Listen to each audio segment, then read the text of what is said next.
दूर गांव में सोमू नाम का एक आदमी रहता था। वो अपने परिवार का भरण पोषण बांस काट कर करता था। सरकार, मैंने ये सारे बांस काट दिए हैं।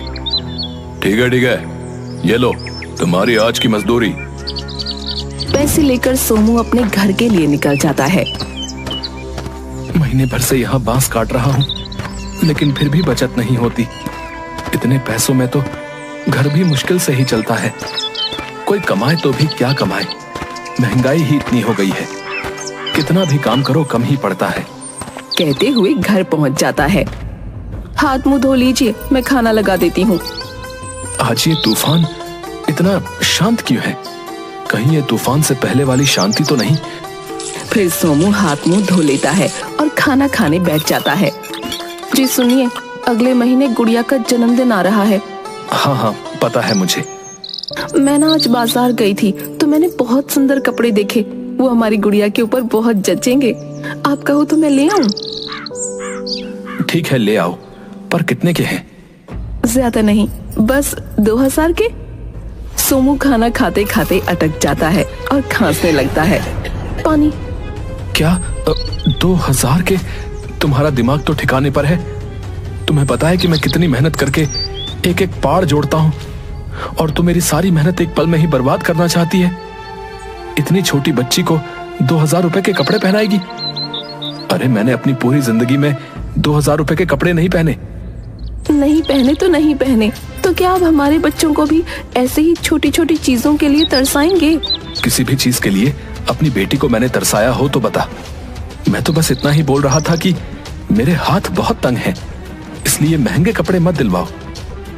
तो छोड़ क्यों नहीं देते ये बांस काटने का धंधा और शहर जाकर कोई अच्छी सी नौकरी ही ढूंढ लो? पर मैं ये बांस काटने का धंधा क्यों छोड़ूं? ये हमारा पारंपरिक धंधा है। मैं नहीं जाऊंगा शहर नौकरी के लिए। ठीक है, तो कपड़े तो मैं वही दिलवा कर रहूंगी, चाहे कुछ भी हो जाए। अगर तुझे मेरी सुननी ही नहीं थी तो मुझसे पूछने की क्या जरूरत थी? और थाली छोड़कर चला जाता है।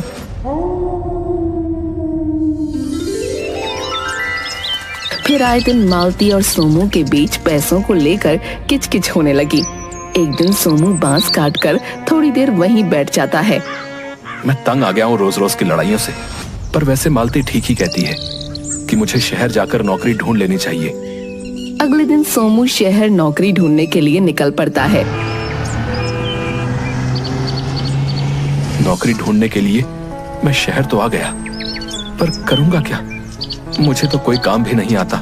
शहर में दिन भर भटकता रहता है, पर उसे कोई नौकरी नहीं मिलती।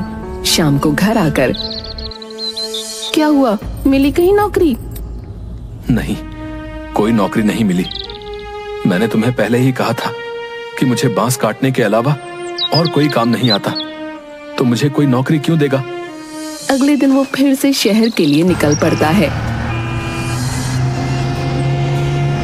दिन भर भटकने के बावजूद आज भी उसे कोई नौकरी नहीं मिली।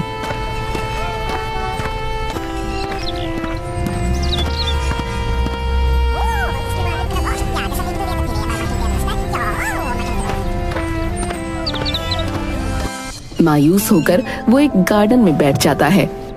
आज भी लगभग पूरा दिन ही हो गया और मुझे कोई नौकरी नहीं मिली। अगर ऐसा ही चलता रहा तो मेरे घर में तो खाने के भी वांदे हो जाएंगे। तभी उसे कुछ बांस के ट्रक दिखाई देते हैं। अरे, बांस के इतने सारे ट्रक, ये कहाँ जा रहे हैं? और उन ट्रकों का पीछा करते हुए वो एक कारखाने में पहुंच जाता है, जहां पर उसे तरह तरह की बांस की चीजें दिखाई देती हैं। अरे वाह, इतनी सुंदर सुंदर चीजें। मगन नाम का एक आदमी वहां पर आ जाता है। अरे भाई, क्या हुआ? कुछ चाहिए क्या है? अरे नहीं भाई, मैं तो बांस देख रहा था कि बांस की भी इतनी सुंदर सुंदर चीजें बन सकती हैं। हाँ भाई, आजकल शहर में लोग बांस की बनी चीजों की बहुत ही ज्यादा डिमांड कर रहे हैं। क्या मैं तुम्हारे कारखाने में काम कर सकता हूँ? नहीं भाई, अभी तो हमारे यहाँ कोई जगह खाली नहीं है। वैसे भाई, एक बांस तुम कितने में खरीदते हो? अरे भाई, ये सब बांस के ऊपर है कि बांस कैसा है। सोमू मगन से बांस के बारे में बहुत सारी जानकारी ले लेता है और मन ही मन हिसाब लगाता है।